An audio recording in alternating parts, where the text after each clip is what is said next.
Yeah, Knicks host of Knicks State of Mind. And then been writing for Knicks Fan TV.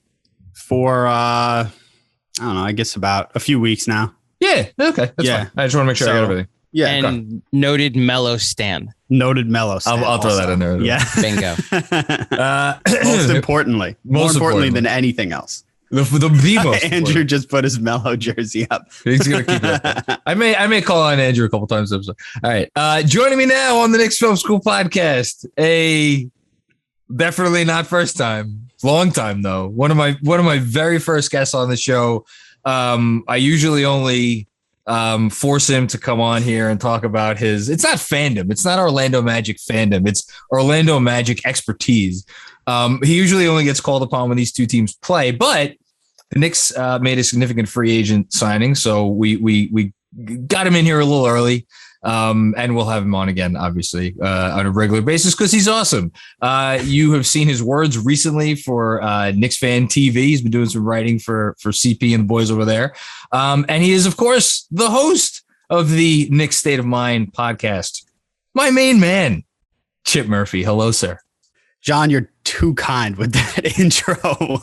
It's not kind enough because I drag you on here to talk about something having to do with the Magic, which is like, that's asking a lot. Hey, I am, as you said, not a fan of the Magic, but intrigued by the Magic every year. We have to tell the story. We're going to tell the story every time you ever come on this podcast. You are, I guess, a Duke fan, right? Yes. Okay. And rooted for JJ Redick. Mm-hmm. JJ Redick got drafted. Let's see if I remember this. I swear I did not look this up.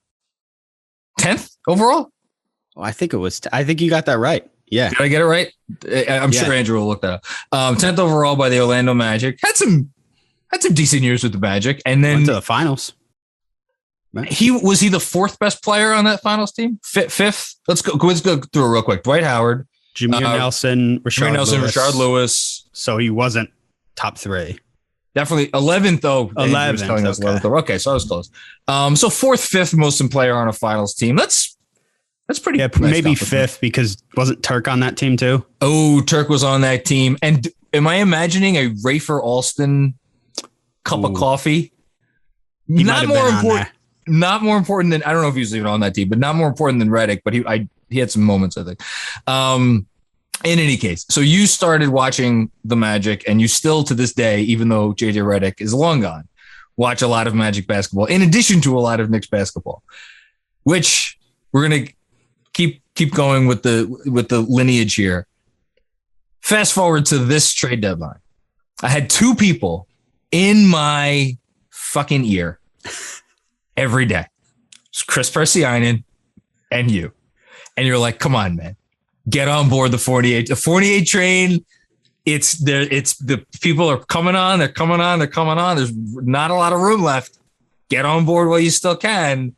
And I was like, listen, I'm gonna wait for the next. You can go on your merry way. I'm gonna wait for the next train to pull into the station. And you were unrelenting. I'll give you credit. You were unrelenting.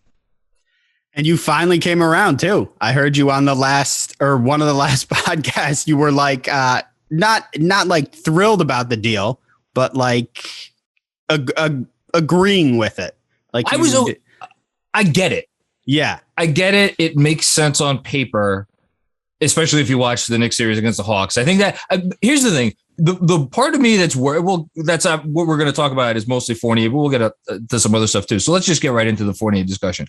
You know from our offline discussions what my concerns were at the time. It was giving up real assets. And I'm sorry, I consider 2 second-round picks in the hands of a franchise in which Brock Aller is employed by them. I consider them real assets for a guy that could walk in free agency. And guess what? He walked in free agency. He walked right here to the team that didn't need to give up 2 second-round picks to get him. So would he have done that if it were traded to the Knicks? I mean, so wait, different so you're situation. Saying in an alternate universe, if he was traded to the Knicks, would he have stayed with the Knicks, or would he? I mean, if he was here already and he ended up signing here, he probably would have stayed, right? Yeah. So I guess Boston was a bad experience. Yeah. I mean, Boston had no intention of re-signing him, I don't think, to that price. By the way, it's something that I'm shocked that we didn't go over this explicitly at some point, me and Jeremy, because he's very much in tune with the cap and everything. My understanding, and maybe you could shed some light on this, my understanding is that had it not been for Boston's tax issues, that there's a decent chance Evan Fournier would still be a member of the Celtics, right? Yeah, I think they just didn't want to go to 18 mil a year. So which would have put them into the tax. Yeah. Yeah. They're so focused on, understandably, on a Bradley Beal trade or a trade for someone else like Bradley or a signing next summer. Or whatever. Yeah. Or a signing of Bradley Beal. So, which obviously makes sense. And I guess they didn't want, understandably, again, Evan Fournier to jeopardize something like that. But I don't know. We'll see if that even comes to fruition. We know the Celtics' history of teasing stars, but yeah, I don't think they ever really intended to go to big money with Fournier. And I think that the fact that Danny Ainge traded for Evan Fournier instead of Brad Stevens may have had something to do with that. I think that there probably wasn't like some sort of attachment with Brad Stevens to Evan Fournier. So, and also we should say Boston has two pretty good starting wings. I mean, I guess in theory, there's a world where they could have. No. I was about to say, in theory, there was a world where they could have gone super small and started all three of Fournier, Brown, and Tatum. But you can't start those four guys. Maybe you go to that line, and I'm sure they did go to that lineup at times, but that's not a sustainable starting five.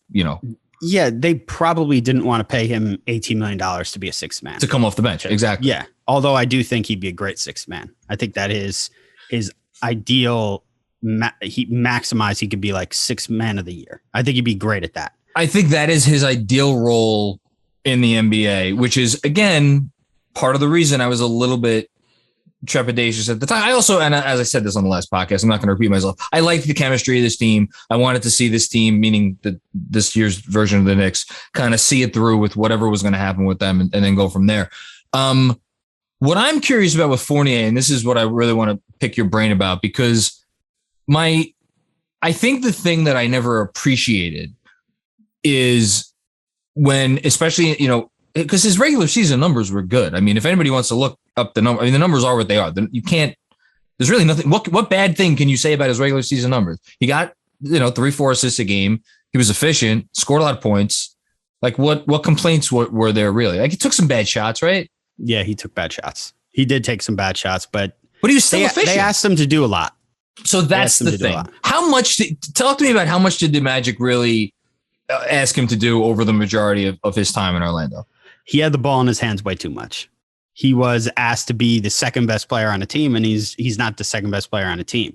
Like you go to the Evan Gordon thing. You look at the Aaron Gordon thing. Yeah.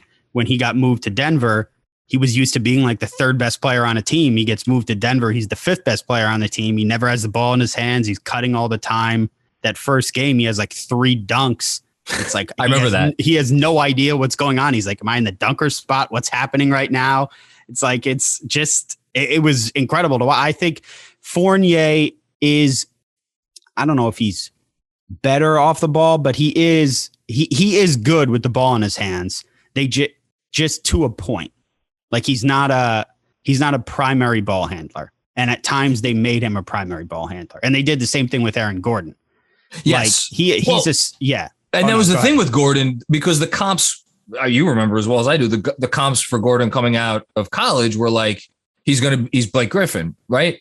Yeah. Which he was not Blake Griffin. Yeah. And they tried to make him into a small forward because of it too. Which was, and so that leads me to the other thing is those Magic teams. And again, it was what, three straight first round outs, or am I adding one? It was a 2 straight. 2 straight, and they missed this year.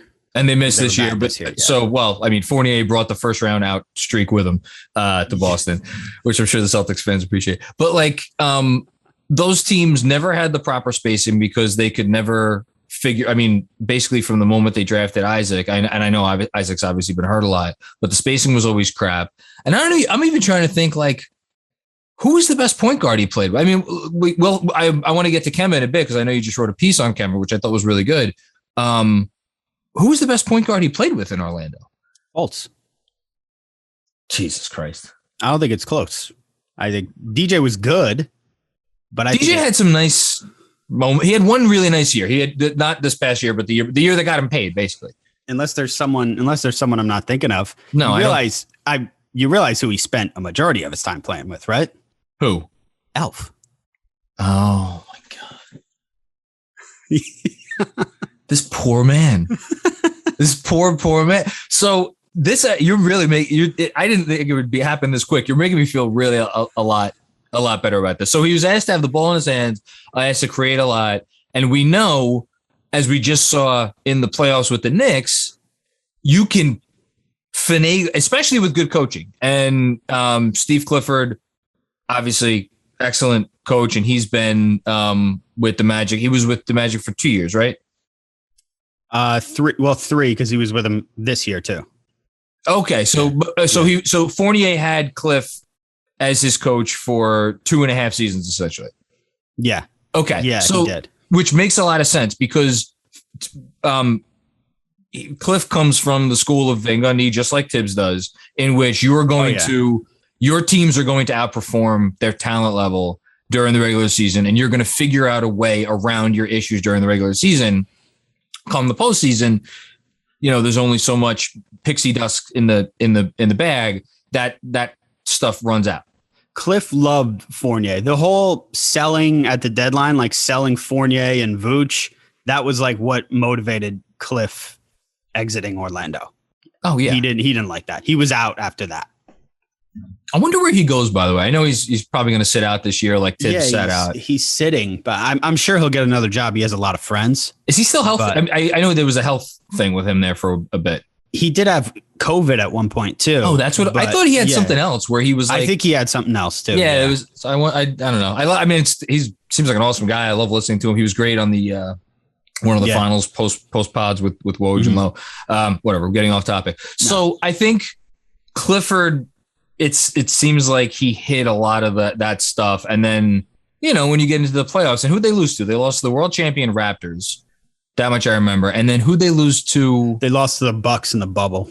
Bucks crushed them, except in that first game.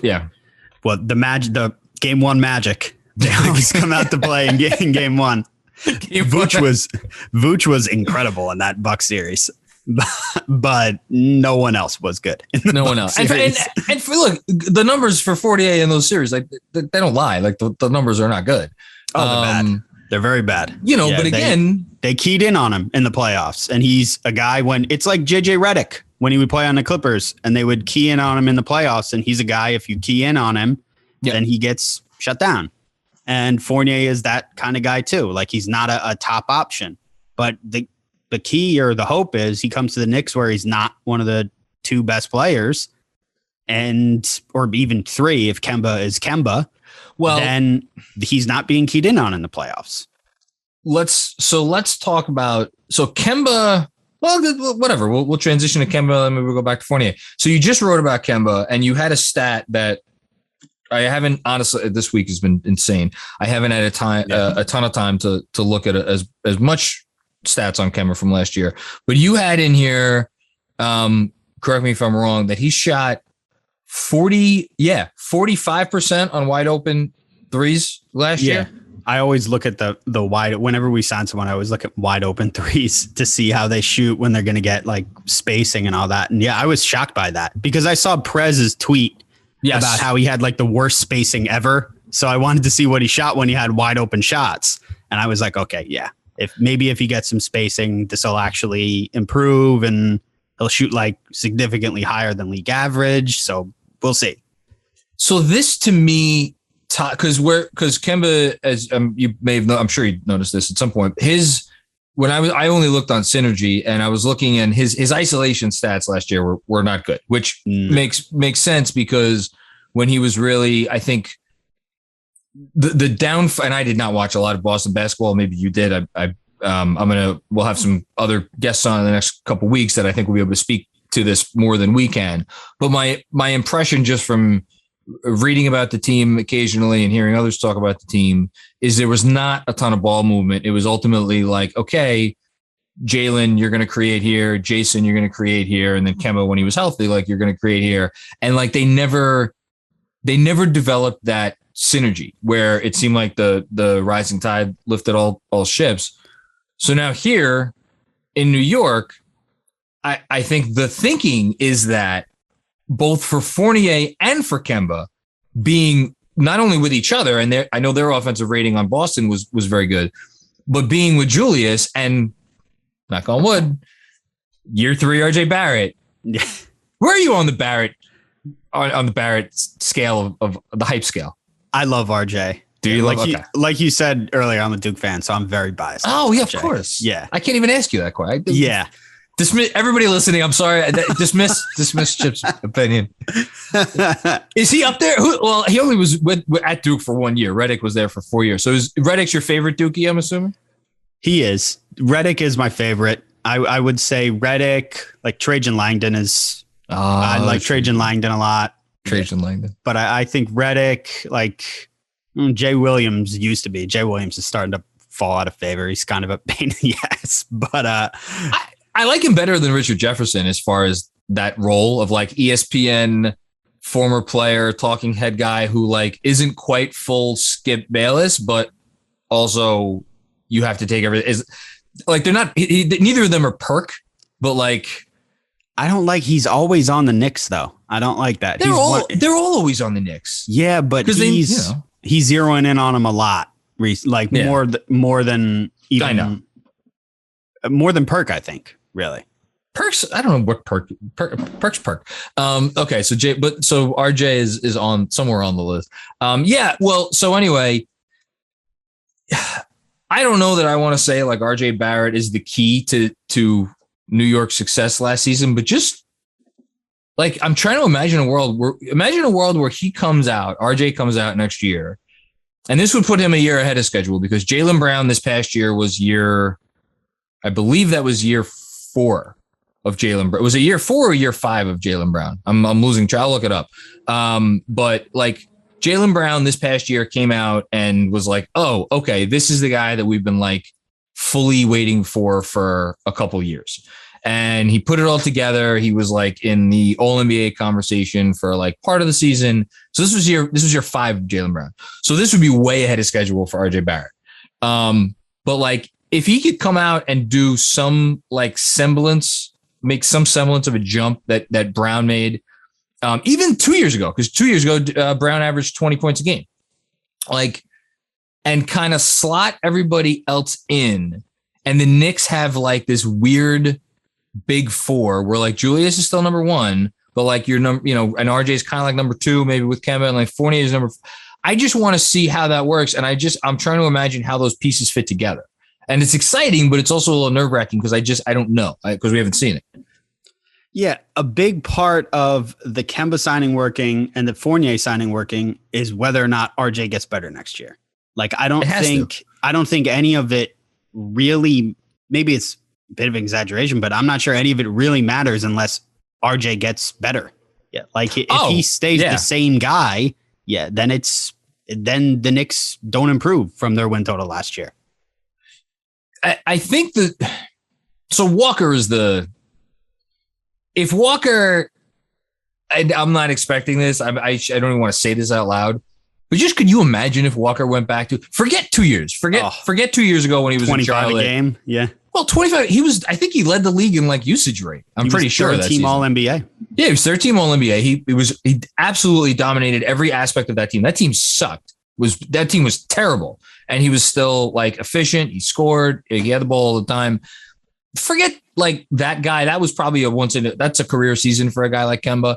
But even the guy that we saw in Boston 2 years ago, which is, by the way, as you wrote expertly, is the guy we started to see towards the end of the year in Boston. Like even if we could get a version of that guy, and RJ takes even a mini leap, that still slots Fournier into a role that I don't think he's ever been in before, other than maybe last year in Boston, right?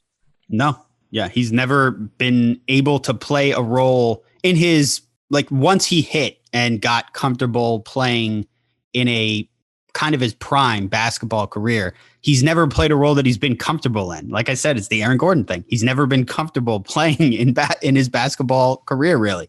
I think he would have, if he stayed in Boston, he barely played in Boston. I think if he had played more in Boston. COVID and then. Yeah, but the COVID, I think he would have gotten comfortable there. But things were such a mess there too. It was so, and like you said with the offense, it was so weird.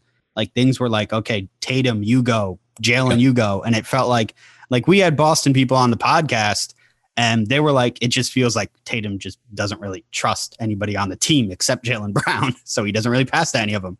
So it was just weird that whole thing. But yeah, I think he'll be great on the team, obviously, and coming into a role that he's much more suited for the first time in his career. I think he's going to be great, and he gets to play off the ball a lot more. I know it's not sexy or anything, but he's a great cutter. He's great off the ball. Ran a lot of handoffs with Vooch. And I think like if Mitch is willing to just turn around and wait until someone comes to him and just hands the ball to him, he's going to get a lot of assists like that.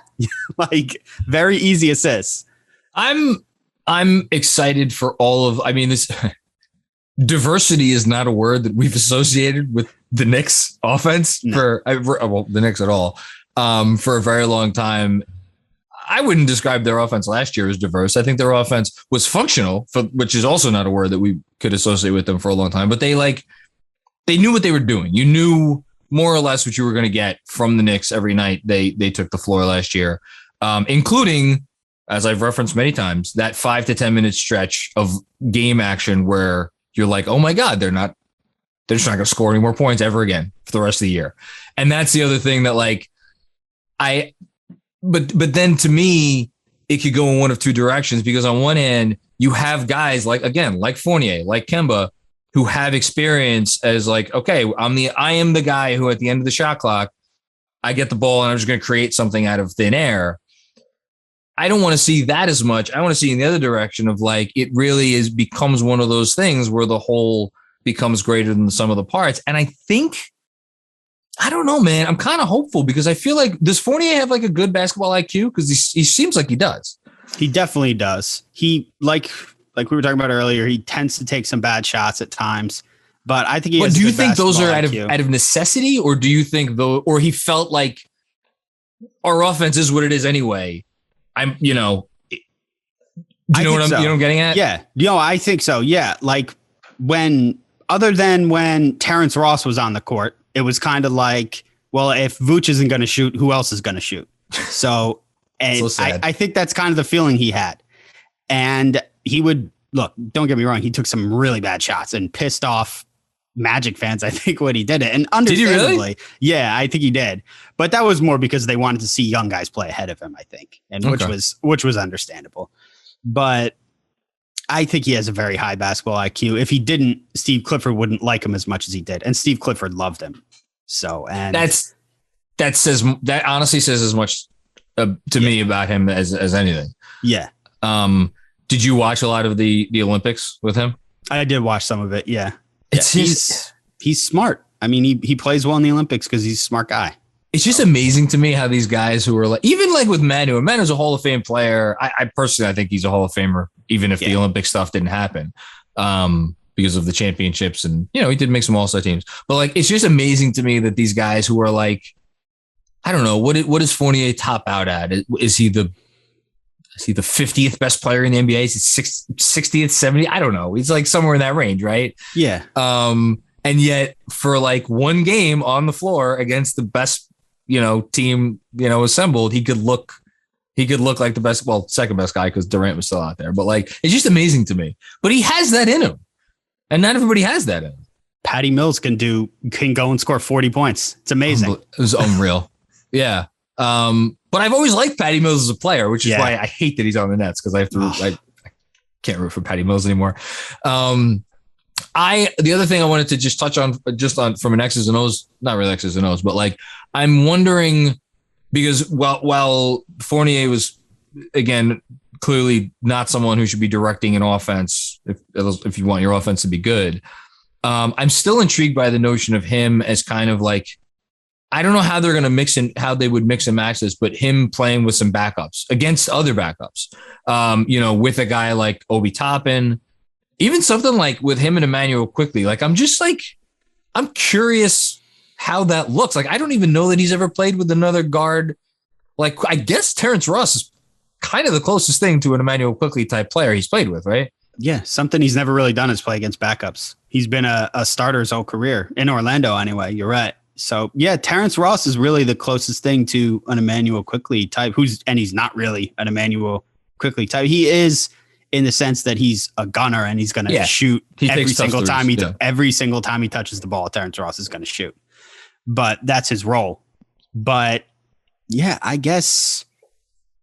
Do you want to say Cole Anthony is an Emmanuel Quickley type? Because he did play with Cole last year. He did play with Cole. Yeah.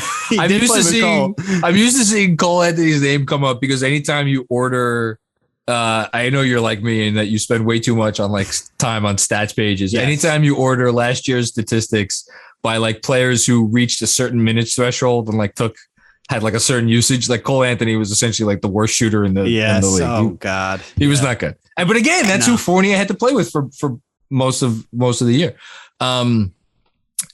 So yeah, I don't know. You know, what's strange about it is because, and I'm curious what your thought, to me, this Knicks team is so, again, not a word that I have associated with them a lot in the past, but everything seems like it's in such order. Like it's so organized. Like it's very clear. Like this is our starting five.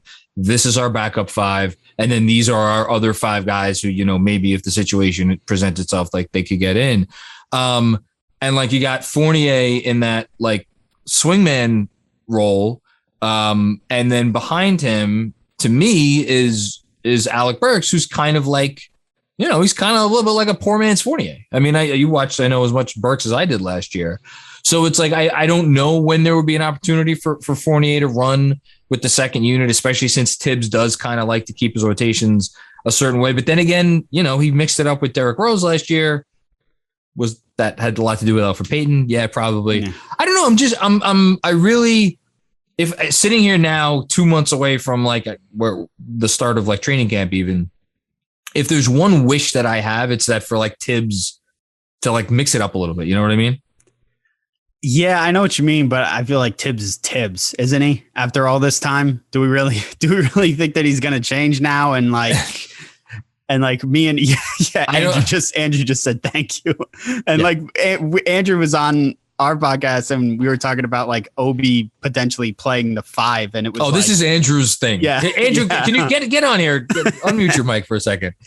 If there ever is actually a stretch where like Obi is playing regular minutes at the five, not significant minutes, not like 10, 20 minutes, like just 5 minutes a game at the five. What do you want? I'm going to make you never forget it. Deal. Do you actually think that's going to happen, John? Thank you. Okay, hold on. Let's look at the evidence. We have one summer. We're recording this, I should say, at 12:43 on, I've lost track of days, Monday. So the Knicks are going to play a summer league game in an hour and 17 minutes. We saw little Obi at the five in the first summer league game. If that isn't evidence of what's going to happen in the regular season. You know who we saw equal amount of minutes at the five in the summer league game? Jericho Sims, who will also not be playing significant minutes at the five this year. I just, you want to know what actually has to happen for Obi to play minutes at the five this year? So Mitch has to die. Mitch has to get hurt again. Yeah. Taj has to retire. Noel has to get traded. Randall decides I don't want to play the five. Joakim Noah, because Thibs is going to make him a call, is going to decide, you know what, I'd rather not play for the Knicks again. How does that work? He's still on the payroll. Which is funny. So what would he just take his stretch salary and come back and play for that? I don't think that's how it works. Regardless, this is cap or no cap, the Joakim Noah plan. This is where, and look, it's nothing against Obi. I think you and I think the fit would be great. It is just look good at the five again against guys who are going to be buying groceries in a few weeks. Bingo. Again, I just don't think Thibs trusts like a guy like that to be his center. He needs a guy that protects the rim. He needs a guy that is the back line of defense, and nothing that Obi has shown so far says he can guard fives like that. I'm not saying with time it would make more sense. I'm not saying in a lineup that's much smaller, I'd much rather see Obi and Randall be your two big men with three shooters on the floor. It's just simply you go with who's in charge, and I'm trying to fit what's in that spot. And right now it's Thibs. I get it. I don't know. I think we did it, Chip. Yes. I admire from afar these other teams and organizations who, and again, putting the cart before the horse, get to the playoffs and like maybe even win a round or something. And then they get into a particular series and they're like, all right, we're going to do this thing now that you haven't seen and you haven't prepared for it, but that we're ready to do. And like, I don't know, maybe we need to win a playoff series for that to happen. I don't. I think the hope with Thibs is that it's similar to what happened with Atlanta, where Capella was such a force on the floor that other teams had to adjust to. And this is where you're really happy that Mitch is only here for 1.8, because that if he has this one healthy season, that could be a difference maker, and then, who knows what happens. I really think there's a world where Thibs focuses on the three centers that he loves and will play more. And then Obi, this is not to bring back the Colin Sexton conversation, but this is why we were like, listen, the only way he plays is if Randall gets hurt, and you don't want to make roster decisions based off of, well, he might get hurt. Guy that played most minutes in the NBA last year. So we haven't checked in on the Colin Sexton. Man, I wasted a lot of words on Colin Sexton. John and I had a full 20-minute fight. Jeremy did a 90-minute pod, and then it just went away. I don't, I wonder if that was ever really a thing. Chip, that got out. It got out, right? So the first thing is the Knicks, I still think the Knicks are pretty good at keeping things tight-lipped. The fact that the Cavs thing, that was a Cavs. That was a Cavs thing, and it sure seemed like the Cavs were trying to drum up it, hey, we might give him away for this to this team over here. Other 28 teams, you're not going to let Leon Rose steal Colin Sexton. Come make us an offer, and guess what? Nobody made them. Yeah, and other teams called Leon Rose, and he was like, "No, I don't want him." Did you want Colin? I would have been in on it, if the price really was Obi Toppin and Kevin Knox, which I'm not sure it was that low. I'm telling you, Chip, John, I don't know if we just didn't know that he's got a Toppin relative in his family that they met during the summer, and that do you not watch the summer league game? All of the moves, Andrew, the moves. So where's the path to him playing? Not even that. He's talking about Summer League. Let's go back to Summer League 2018. Oh God, Kevin Knox. This is disingenuous. Very different players. Very different players. I agree. I'd love to keep Obi. It was just simply if he's a backup. That is where I am on Obi Toppin. I think if Randall didn't just extend for 4 years, there's a path to we'll stash him for now and make Randall earn his next contract. But he didn't even do that. Can I go on a very quick rant? I like how we've gotten completely off topic. That's okay. Yesterday on the broadcast, literally for the entire first half and maybe even part of the second half, whenever Obi Toppin got the ball, and I think it was for Schill and maybe it was the other guy. I don't know. I lost track of who was who. Was really got to earn rotation minutes this year. The Knicks all of a sudden, log jam at the front court, and I'm like, the exact same people who were there last year are here this year. And guess what? Here in minutes last year, do you think Thibs was giving him those minutes because he felt bad for him? No, if you paid it, it just annoys me when, if you're an announcer that doesn't watch a team regularly and you don't really know how to talk about it, just don't say anything. Say what you know. I think Chip, that would go back to 2 years ago when everybody thought Taj Gibson was a power forward. And it was the Knicks signed all these power forwards. Taj is the backup 5. Yes, Bobby Portis would be the 4, but Marcus Morris is a 3. Marcus Morris, yeah. So where's the 7 forwards that we signed? Yeah, I think that's like you said. There's a reason those guys were doing summer league games, and this is their. And Frischel is a college guy too. Frischel's college. Yeah, I did appreciate though. He was saying, I don't know how many times I lost track of how many times you said it, but with Jericho Sims, he made sure we knew. I've watched this guy. Yeah. I've watched he was him. Really high on Jericho Sims. I did. I'm not gonna lie. I did go back this morning and read Sam Vecini's profile in the Athletic of Sims that he wrote before the draft. He had Sims 46th on his board. which is, I mean, he went 58th. He had 46. Looks, I don't know. I like Jericho Jones. All right, let's finish up. I have to pick your brain for a second about the Magic because I know you're never going to be able to. You can't quit them. I think they really stepped in shit here in a good way with getting Suggs. I don't know how much time you spend on like Magic, like message. Are there still message boards out there? Whatever. Magic, like Twitter, Reddit, Twitter. Yeah. Yeah. Are there still message boards out there? Reddit, I guess. Reddit, yeah. Sure. Reddit message boards. Is Magic Nation like we got the next? I don't know who's this. I don't know if his comp is like Brandon Roy. I guess I've seen thrown around like some other guys, but like, are they super hyped about this kid? Oh yeah. I mean, they're because they weren't psyched about losing out on Jalen Green. That was the guy they really wanted. So they were bummed when they fell. But okay. I mean, how could you not be excited about the draft that they had? Yeah. I don't know. They got Suggs and Wagner, which I don't really know what to make of Wagner yet. I'm a little worried that he didn't shoot it well at Michigan, but yeah, I think they lost Vooch and they came away with a big. So you're taking your shot there, I guess. And he's like 7 feet tall. So yeah, so it's good. Yeah. But I mean, the fact that a guy like Suggs just falls into your lap, and when the conventional thought was they were going to take Barnes and take another wing that couldn't shoot, what a nightmare that would have been.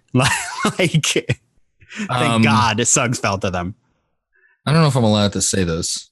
No, I shouldn't say this. So somebody reached out to me and said something to me on draft day that had nothing to do with the Knicks, but it was about the Magic and Barnes and like just. I will just say it. If what I was told was true, I'm sure they were doing backflips that Suggs fell to them at 5, which should surprise nobody because Jalen Suggs is awesome. I think they are in a super enviable position, and I would be excited if I was a Magic fan. Although I guess if I was a Magic fan, I'd probably live in Orlando, which wouldn't be excited about that. Golden Corral. You up for a little Golden Corral run, Andrew? Have you ever been to the Golden Corral? Yeah, there was one right off campus when I was living in Virginia. That I used to go there when I lived in Virginia, like during the holidays, and I would be stuck working retail in Virginia when everybody else went home for break, and the only place that was open was Golden Corral. So it's like the Peter Luger of Orlando. Sure. Oh, okay. Listen, you have all kinds of buffets. It's great. Anyway, so I wouldn't be psyched about living in Orlando for that reason, but I would be psyched about the basketball team because I think and we kind of touched on this, and Andrew and I are going to be doing a pod in a few weeks in which we're going to go through all the 30 teams for the KFS Patreon. I don't think there's a lot of teams who are going to tank this year. And I'm not saying the Orlando Magic are like, there's so many different definitions of tanking out there, but like they're probably going to lose a lot of games, right? They are going to lose, but I don't think they're going to try and lose on purpose. They're not going to tank yet. Like they are, like tanking would be if they I don't know if they sat Terrence Ross when he was healthy. I was about to say what OKC did last year with Shea Alexander. Mm-hmm. That is the change the textbook definition of tanking because that's the new one. That's the more fitting one. Yeah, I don't know. Like it's interesting because OKC was decent when they played all their guys. I mean, they weren't good, but they they beat the Knicks, early in the season. Like, I think SGA is going to want to now play all those games. So who's really going to be tanking? The Rockets, probably. Literally, the Cavs, I think are going to try to win games. The Pistons just got the number 1 pick in the draft. I think they're going to let him play. But if Cade's good, Cade's good. Who else is really going to be trying to lose games? I don't really see another team. Who else should be really yeah. Well, I mean, you could. Yeah, no, but that's the interesting thing is because you would look at teams like the Pelicans, the Kings, the Wolves. Those teams maybe in a different world would be okay, we could use another high draft pick, but all those teams have young players with quote unquote star pedigree that they De'Aaron Fox, Zion, Cat, they need to keep those guys happy to try to win games. So not any of those teams. I guess the Spurs could. Ooh, are the Spurs a stealth tank team? That might be one. They probably should, but they won't. They won't. Yeah. No, I agree with you. How much money did they give Zach Collins again? Yeah. Oh my God. What a great agent. That's Bartelstein, right? I think it was Bartelstein. I don't even listen. Kelly Oubre Jr.'s agent. He's the best one. He's still working. He's still saying was getting offers from other teams. Dude, the tweets, and I this is no shade against who was it, Ian and Steph after the signing.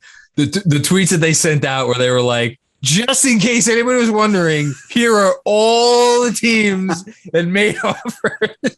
No, it was like separate teams. It was like, here's all the teams that made offers to Kelly Oubre Jr. And then here's all the teams that were interested in Kelly Oubre Jr. It's like the 1996 Bulls wanted to sign Kelly Oubre Jr. Michael Jordan was going to get in a fucking DeLorean, go to the future into 2021 just so we could bring back Kelly Oubre Jr. to lead the Bulls to another championship. God bless that whole agency and all the people that work there. Okay. Chip, I have a question before we let you go. Yeah. Sure. How disappointed are you that Melo didn't come back?